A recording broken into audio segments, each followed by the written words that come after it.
전 세계의 흐름이라는 것을 모르기 때문에 시간이 지날수록 점점 더 뒤처지기만 하게 되는 거지.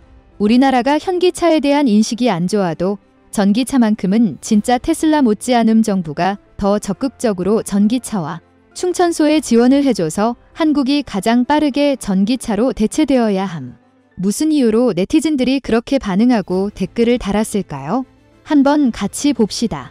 최근 글로벌 반도체 공급난으로 인해 반도체 산업의 유무가 앞으로도 국력을 좌지우지할 것이라는 분석이 나오고 있습니다.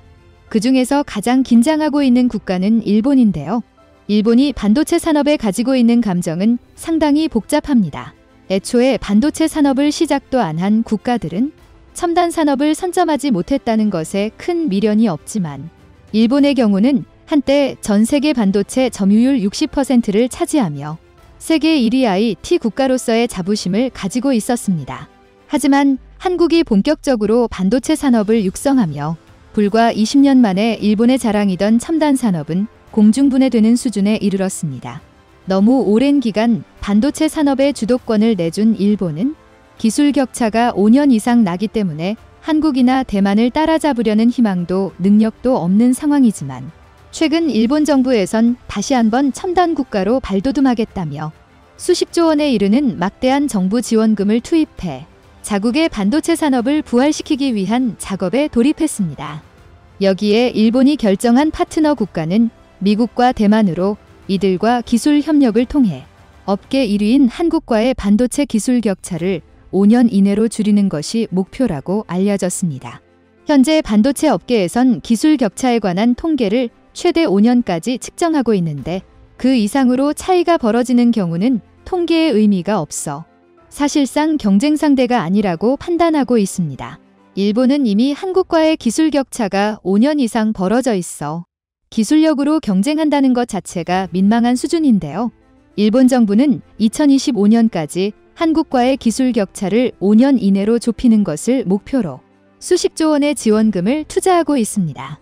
그런데 일본과 합작하여 공장과 생산시설을 지은 미국 기업이 일본 측의 실수로 인하여 몇 달씩 정상 가동을 못하고 있어 천문학적인 영업 손실이 발생하고 있는 상황입니다.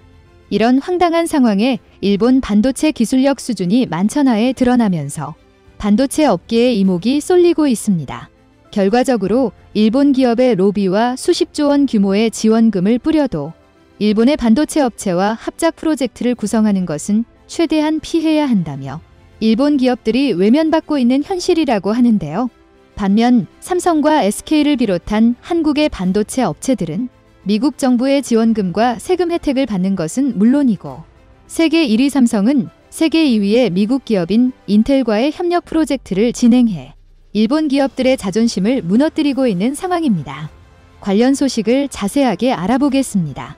최근 일본 기업들의 대미 로비가 급격하게 늘어나고 있습니다. 자동차 산업부터 반도체까지 분야를 가리지 않고 일본의 이익을 위해 수천억 원의 로비 자금을 뿌리고 있는데요. 일본의 자동차 산업을 대표하는 도요타 자동차의 경우 미국 판매량 1위를 기록하고 있지만 요즘 전 세계적인 인기를 얻고 있는 전기차의 경우는 세계 시장에서 먹힐 만한 모델이 없어 0%대의 점유율을 기록 중입니다.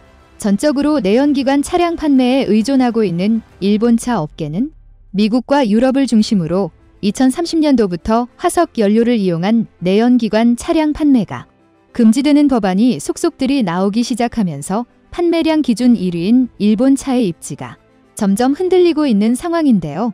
도요타는 전기차와 같은 친환경 차량으로 산업의 패러다임이 바뀌는 것을 막기 위해 미국에 막대한 로비 자금을 투입하고 있습니다. 뉴욕타임스에 따르면 도요타의 고위급 임원들이 미국 상원의원과 하원의원을 비밀리에 만나며 바이든 행정부의 전기차 전환 기조를 막기 위해 기존 친환경 법안을 수정하거나 폐기하도록 로비를 진행 중이라고 보도했습니다. 도요타의 로비는 한국의 현대 기아 자동차를 견제하려는 움직임이기도 한데요. 최근 현대 기아 자동차 판매량 기준 세계 3위를 달성하며 세계 1위인 일본차 업계를 긴장시키고 있습니다. 그런데 판매 차종 구성을 확인해보면 일본과는 큰 차이점을 보입니다. 한국은 일본이 가지지 못한 전기차 산업에서 큰 두각을 나타내고 있으며 특히 유럽 시장에서 테슬라와 폭스바겐을 제치며 판매 1위 지역이 급증하는 등 한국 전기차 산업이 세계 시장에서 인정받고 있습니다. 글로벌 전기차 점유율이 1%가 채 안 되는 일본차 업계와는 잠재 능력이 전혀 다른 상황입니다. 업계 전문가들은 일본의 자동차 산업 역시 과거 반도체 산업과 마찬가지로 시간이 지날수록 한국에게 시장 점유율을 빼앗길 수밖에 없는 상황이라고 분석했습니다. 자국 산업의 주도권을 완전히 잃어버리게 될 일본은 최근 미국과의 정상회담에서 반도체 공급망 재편의 목적으로 미국, 일본 반도체 협력을 강화하자는 목소리를 냈습니다. 얼마 남지 않은 일본의 반도체 기업인 키옥시아와 미국 기업인 웨스턴 디지털 WD은 일본 정부의 지원을 받아 공동 투자하여 일본 내 10조 원 규모의 낸드 플래시 공장을 신설하겠다는 계획을 발표했는데요.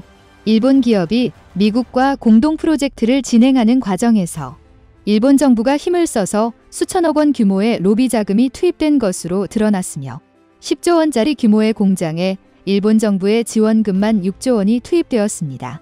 하지만 기술력으로 경쟁하는 것이 아니라 지원금으로 연명하는 일본 업체의 상황은 매우 암울합니다. 최근 미국 기업 WD와 일본 키옥시아의 합작회사에서 원인 모를 소재 오염으로 인해 3차원 낸드 플래시 메모리 생산에 큰 차질이 발생했다는 소식입니다. 단순한 소재 오염이라면 빠르게 원인을 찾고 생산 라인 안정화 작업을 거쳐 회복할 수 있지만 현지 상황은 아직도 원인이 규명되지 않을 정도로 기술력에 큰 허점을 보이는 상황입니다.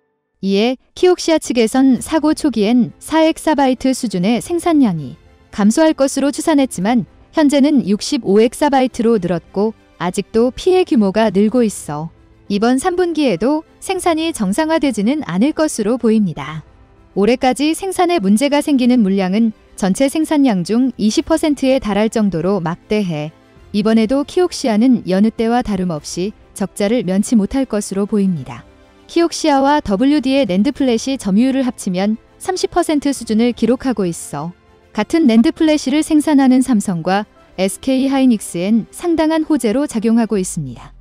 일본의 얼마 없는 반도체 업체마저 이런 기초적인 실수가 반복되어 생산에 차질이 생기자 글로벌 기업들은 일본 업체와의 협력 프로젝트를 꺼리고 있습니다.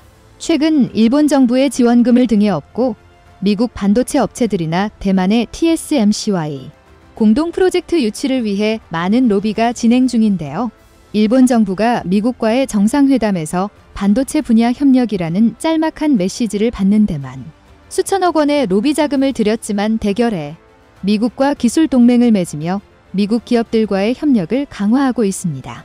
최근 이재용 삼성전자 부회장은 전통적으로 반도체 대장 역할을 해오던 미국의 인텔 CEO를 만나 반도체의 미래 협력 방안을 논의했습니다.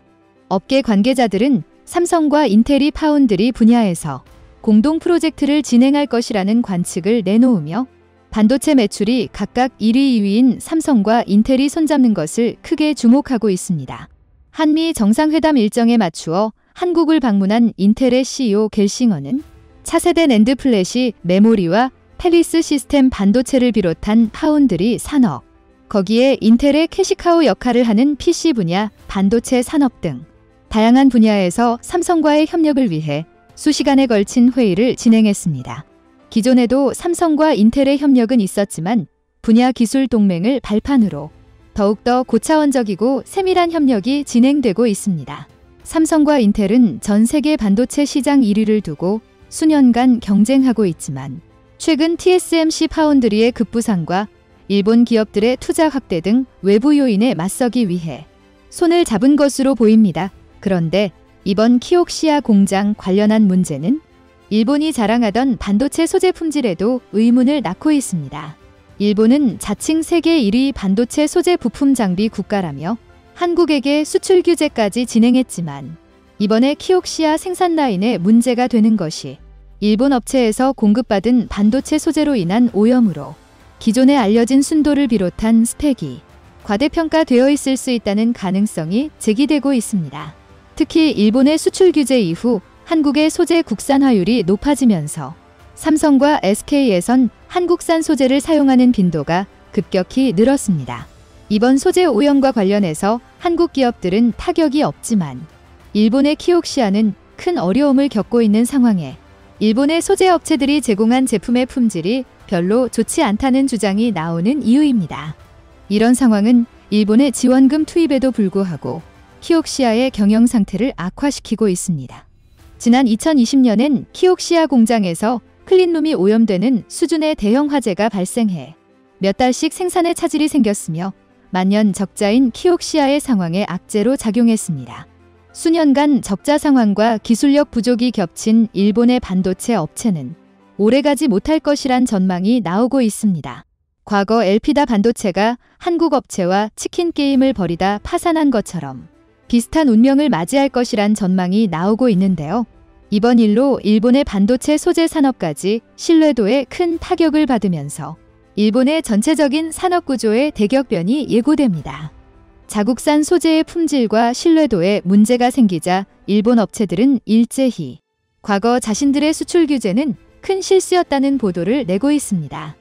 요미우리 신문은 아베 정권 당시의 수출 규제를 지적하며 한국 반도체 업체들의 국산화 촉진과 탈일본을 가속했다고 비판했습니다. 결과적으로 한국의 반도체가 일본 영향권에서 벗어나 독립하는 구조로 변하면서 얼마 남지 않은 일본의 반도체 기업을 압박하는 악순환의 고리로 빠져들었다는 내용입니다.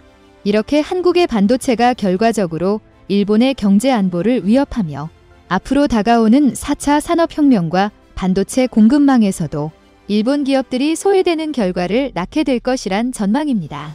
최근 일본 정부가 주도하여 자국의 반도체 산업을 살리기 위해 노력 중이지만 일본 반도체의 기술력과 품질이 부족하여 국제적인 신뢰를 받지 못하는 가운데 한국의 반도체는 세계 1위를 더욱 굳건히 지키고 있는 상황입니다. 다음은 관객들의 댓글입니다. 지금 일본은 엔저 영향으로 유례없는 수출 호황을 맞고 있는 상황임그와 반대로 우리는 적자폭이 계속 큰 폭으로 늘어나고 있고 한국 경제 나락으로 빠지고 있는 상황임가 기부채도 OECD 국가 중 세계 최고 기업 부채도 큰 폭으로 늘어나고 일본과 한국의 경제 체질이 근본적으로 다른 일본 정부 부채가 세계 최고라 하지만 일본은 엔저를 즐기고 있는 중우리가 일본 같았으면 경제 벌써 아작났음. 이제부터 일본과 같은 구조로 따라가고 있는 중수출입자가 이어지지 않는다면 한국 경제 IMF가 걱정할 정도 이상이 될 것임. 아직도 일본하고 무역 격조 350억 달러 무역 적자다. 반도체 장비 재료를 소재 산업에 강한 일본이다. 우리는 빨리 반도체 소재 산업에 재료를 장비를 개발해야 한다. 일본산보다 품질이 우수한 재료를 소재 산업에 장비를 만들어야 한다. 앞으로 일본은 반도체 산업에 1,000억 달러를 투자를 할 것이다. 타도 한국을 외치면서 우리는 더 강한 신기술을 만들어야 한다. 좋으셨다면 구독과 좋아요 부탁드립니다.